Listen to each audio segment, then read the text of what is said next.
Hello everyone, welcome to education for success. आज polity की इस वीडियो के अंदर हम लोग संविधान के भाग 4A अर्थात मौलिक कर्तव्यों की चर्चा करेंगे।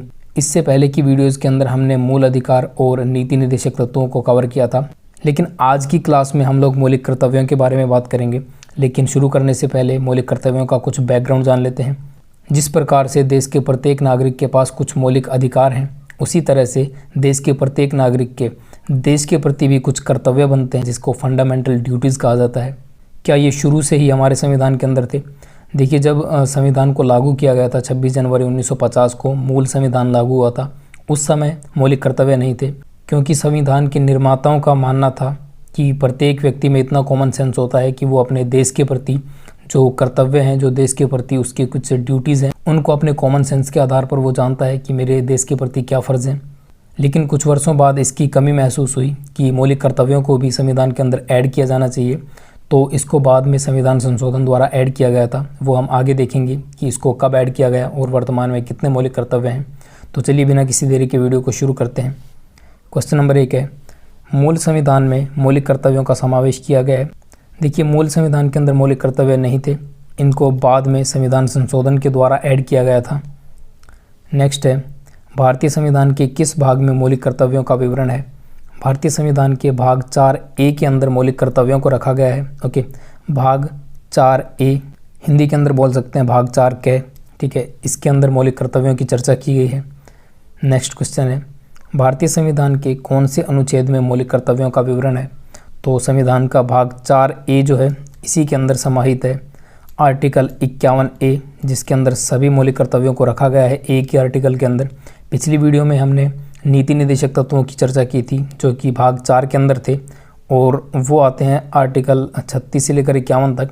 तो ये वाला जो लास्ट आर्टिकल है, इसी के अंदर ही एक पार्ट बनाकर आर्टिकल 51A बनाकर इसके अंदर मौलिक कर्तव्यों को समाहित किया गया है। सो राइट आंसर होगा 51K या फिर 51A।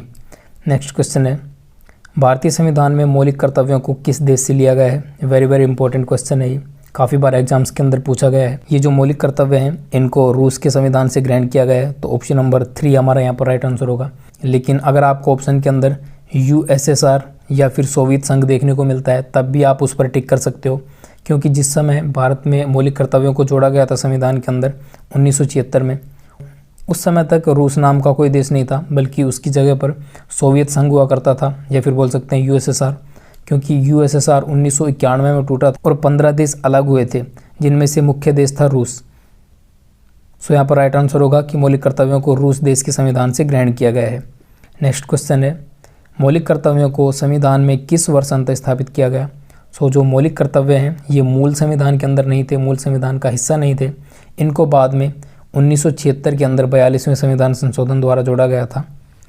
नेक्स्ट है, भारतीय संविधान में किस संशोधन में नागरिकों के कर्तव्यों को सम्मिलित किया गया है? जो फंडामेंटल ड्यूटीज़ है नागरिकों की, इसको 42वें संविधान संशोधन द्वारा 1976 में ऐड किया गया था।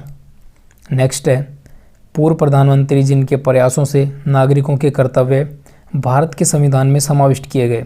सो उस समय प्रधानमंत्री थी इंदिरा गांधी जी, जिन्होंने प्रयास किया था कि जो नागरिकों के फंडामेंटल ड्यूटीज़ हैं, इनको इंट्रोड्यूस कराया जाए संविधान के अंदर।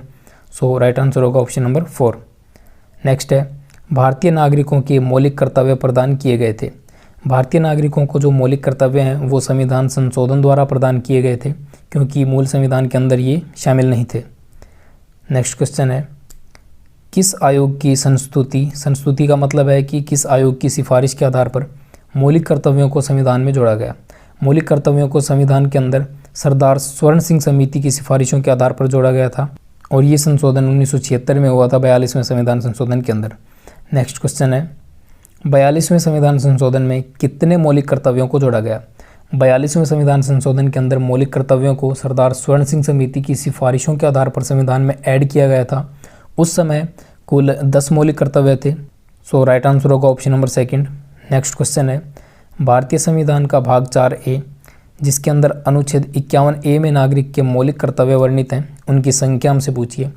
सो उस समय तक जब संविधान के अंदर 1976 में मौलिक कर्तव्य जोड़े गए थे, तो उस समय तक मूल कर्तव्यों की संख्या 10 थी, लेकिन वर्तमान समय में मूल कर्तव्यों की संख्या 11 हो गई है, क्योंकि बाद में 86वें संविधान संशोधन 2002 में एक 11वां मौलिक कर्तव्य ऐड किया गया। तो अब संविधान के भाग 4A के अंदर जो आर्टिकल 51A है, इसके अंदर टोटल 11 मौलिक कर्तव्य वर्णित हैं। नेक्स्ट क्वेश्चन है, 11वें मौलिक कर्तव्य को किस संशोधन के द्वारा संविधान में शामिल किया गया? 11वें मौलिक कर्तव्य को 86वें संविधान संशोधन 2002 के द्वारा ऐड किया गया था। नेक्स्ट क्वेश्चन है, 86वें संविधान संशोधन में कौन सा मौलिक कर्तव्य जोड़ा गया? 86वें संविधान संशोधन के द्वारा जो 11वां मौलिक कर्तव्य जोड़ा गया, उसमें ये कहा गया है कि माता पिता का कर्तव्य होगा कि वे अपने 6 से 14 वर्ष तक के बच्चों के लिए शिक्षा का प्रबंध करें। इसकी चर्चा की गई है 11वें मौलिक कर्तव्य के अंदर, जो कि 86वें संविधान संशोधन 2002 द्वारा जोड़ा गया था। नेक्स्ट क्वेश्चन है, अवशिष्ट अधिकार जिनका उल्लेख संघीय, राज्य या समवर्ती सूचियों में नहीं किया गया है, किसमें निहित होते हैं? सबसे पहले आपको ये जान लेना होगा कि अवशिष्ट अधिकार होते क्या हैं। संविधान के अंदर 3 प्रकार की सूचियों की चर्चा की गई है। पहली है संघीय सूची, उसके बाद है राज्य सूची और तीसरी है समवर्ती सूची।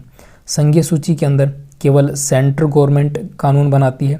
राज्य सूची के अंदर जितने भी विषय आते हैं उन पर स्टेट गवर्नमेंट कानून बनाती है, अर्थात राज्य सरकार। इसके अलावा तीसरी सूची होती है समवर्ती सूची, और समवर्ती सूची के अंदर उन विषयों को शामिल किया जाता है जिसके अंदर सेंट्रल गवर्नमेंट भी कानून बना सकती है और स्टेट गवर्नमेंट भी कानून बना सकती है। ऐसी सूची को कहा जाता है समवर्ती सूची। इस प्रकार से संविधान के अंदर 3 प्रकार की सूचियों का उल्लेख है, लेकिन इसके अलावा भी अगर कुछ विषय बच जाते हैं तो उनको अवशिष्ट विषय कहा जाता है, और इन अवशिष्ट विषयों पर जो कानून बनाने का अधिकार है वो राज्यसभा और लोकसभा दोनों सदनों को होता है। इसलिए ऐसे अधिकारों को अवशिष्ट अधिकार कहा जाता है और इन पर कानून राज्यसभा और लोकसभा बनाती हैं। सो यहाँ पर ऑप्शन नंबर सी राइट होगा। वेरी वेरी इंपॉर्टेंट है ये क्वेश्चन। नेक्स्ट क्वेश्चन है, भारत की प्रभुता, एकता और अखंडता की रक्षा करने और उसे अक्षुण्ण बनाए रखने के मूल कर्तव्यों को किस स्थान पर रखा गया है? सो भारत की एकता, प्रभुता और अखंडता की रक्षा करने और उसे अक्षुण्ण अर्थात ज्यों का त्यों बनाए रखने के मूल कर्तव्य को मूल कर्तव्यों की श्रेणी में तीसरे स्थान पर रखा गया है। हालांकि आपसे एग्जाम के अंदर एग्जामिनर कभी भी ये चीज़ नहीं पूछेगा कि मूल कर्तव्य कौन सा मूल कर्तव्य कौन से स्थान पर है। आपको बस संविधान के अंदर जो नागरिकों के लिए 11 मौलिक कर्तव्य दिए गए हैं उनका एक बेसिक आइडिया होना चाहिए कि नागरिकों के देश के प्रति कर्तव्य क्या क्या हैं। सो आप ऑप्शन को नेगलेक्ट करने के माध्यम से आसानी से अपना आंसर चूज कर पाओगे। तो चलिए हम लोग यहाँ पर देख लेते हैं कि कौन कौन से मौलिक कर्तव्य हैं जो नागरिक अपने देश के प्रति निभाता है। सबसे पहला है संविधान का पालन करना तथा इसके आदर्श संस्था। संविधान की आदर्श संस्थाओं का मतलब है कि जैसे संसद, सुप्रीम कोर्ट या हाई कोर्ट। इसके अलावा राष्ट्रीय ध्वज, राष्ट्रीय प्रतीक और राष्ट्रीय गान का सम्मान करना। नेक्स्ट है राष्ट्रीय आंदोलन को प्रेरित करने वाले आदर्शों का पालन करना। इसके बाद है देश की संप्रभुता अर्थात दबाव रहित शासन की बात की गई है। एकता और अखंडता को बनाए रखना। देश की रक्षा तथा राष्ट्र की सेवा करना प्रत्येक नागरिक का कर्तव्य है। इसके बाद देश के लोगों में नम्रता अर्थात मेल मिलाप से रहना और आपसी भाईचारे को बढ़ावा देना, ये भी प्रत्येक नागरिक का कर्तव्य है। देश की समृद्ध तथा गौरवपूर्ण समृद्धि की रक्षा करना। वैज्ञानिक दृष्टिकोण अपनाना।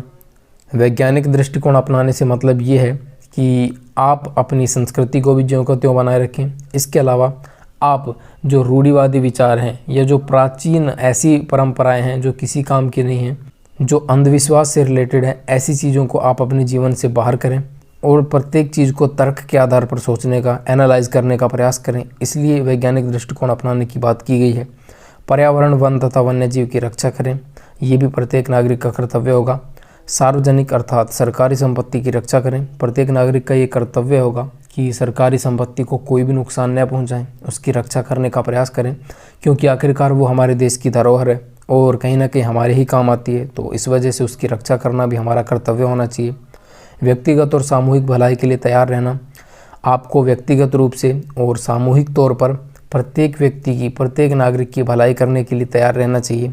ये एक मूल कर्तव्य भी है और इसे हम लोग इंसानियत के नाते भी कर सकते हैं। ये थे टोटल 10 मौलिक कर्तव्य जो कि 1976 में 42वें संविधान संशोधन द्वारा स्वर्ण सिंह समिति की सिफारिशों के आधार पर जोड़े गए थे। लेकिन बाद में एक मौलिक कर्तव्य 11वां मौलिक कर्तव्य जोड़ा गया था जो कि 86वें संविधान संशोधन 2002 द्वारा ऐड किया गया था। और वो मौलिक कर्तव्य ये था कि 6 से 14 वर्ष तक के बच्चों के अभिभावकों का ये कर्तव्य होगा, यानी कि 6 से 14 वर्ष तक के जो बच्चे हैं उनके माता पिता का ये कर्तव्य होगा कि वे अपने बच्चों को प्राथमिक शिक्षा उपलब्ध कराएं। हालांकि इस बात की चर्चा मौलिक अधिकारों के अंदर भी की गई है, लेकिन वो मौलिक अधिकार राज्य के लिए है कि वो 6 से 14 वर्ष तक के बच्चों को निःशुल्क शिक्षा उपलब्ध करवाए। लेकिन यहाँ पर जो मूल कर्तव्य की बात की गई है वो 6 से 14 वर्ष तक के बच्चों के माता पिता के लिए की गई है कि उनका ये कर्तव्य होगा कि वो अपने बच्चों को शिक्षा उपलब्ध करवाएं। तो इस तरह से हमारे संविधान के अंदर टोटल 11 मौलिक कर्तव्यों की चर्चा की गई है।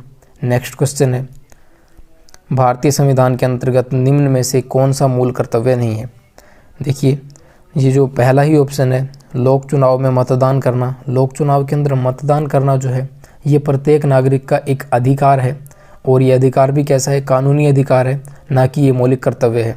प्रत्येक नागरिक का ये एक कानूनी अधिकार है कि जो भी उम्मीदवार उसे अच्छा लगता है अपनी चॉइस के आधार पर वो उसे वोट कर सकता है। इसे ही लोक चुनाव में मतदान करना बोलते हैं, और ये एक मौलिक कर्तव्य की श्रेणी में नहीं आता, बल्कि ये एक कानूनी अधिकार की श्रेणी में आता है। तो ऑप्शन नंबर 1 यहाँ पर राइट होगा। नेक्स्ट क्वेश्चन है, निम्नलिखित में से कौन भारतीय संविधान के अंतर्गत मौलिक कर्तव्यों में सम्मिलित नहीं है? देश की रक्षा करना और राष्ट्र की सेवा करना मौलिक कर्तव्य है। हमारी सामाजिक संस्कृति की गौरवशाली परंपरा का महत्व समझना और उसका परिरक्षण करना ये भी मौलिक कर्तव्य है। ग्राम पंचायतों के गठन में सहायता करना। देखिए, जो ग्राम पंचायतों के गठन में सहायता की बात की गई है ये चर्चा नीति निर्देशक तत्वों के अंदर की गई है। अगर आपने पिछली वीडियो देखी है DPSP की, अर्थात नीति निर्देशक तत्वों की, तो उसके अंदर मैंने आपको बताया था कि संविधान का जो आर्टिकल नंबर 40 है, अनुच्छेद 40 है, इसके अंदर ग्राम पंचायतों के गठन की बात की गई है। तो ये नीति निर्देशक तत्वों के अंदर आता है, न कि मौलिक कर्तव्य के अंदर। और चौथा ऑप्शन जो है, सार्वजनिक संपत्ति को सुरक्षित रखना एवं हिंसा से दूर रहना, ये भी हमारा एक मौलिक कर्तव्य है। नेक्स्ट क्वेश्चन है, संविधान में उल्लेखित मौलिक कर्तव्य किसके लिए हैं? संविधान के अंदर जो मौलिक कर्तव्यों का उल्लेख किया गया है ये मौलिक कर्तव्य सभी नागरिकों के लिए हैं, अर्थात सभी नागरिकों के देश के प्रति कुछ कर्तव्य हैं जिन कर्तव्यों को उन्हें निभाना चाहिए एक अच्छे नागरिक होने के नाते। इसलिए जो मौलिक कर्तव्य हैं वो सभी नागरिकों के लिए हैं, ये गैर नागरिकों के लिए नहीं दिए गए हैं, केवल उन सभी लोगों के लिए हैं जो भारत के नागरिक हैं। उम्मीद करता हूँ दोस्तों आपको ये सारे क्वेश्चन अच्छे से समझ में आ गए होंगे। मौलिक कर्तव्यों से जितने भी क्वेश्चन बन सकते थे वो सभी हमने कवर किए हैं। मिलेंगे नेक्स्ट वीडियो के साथ, तब तक के लिए वंदे मातरम, जय हिंद एंड बाय।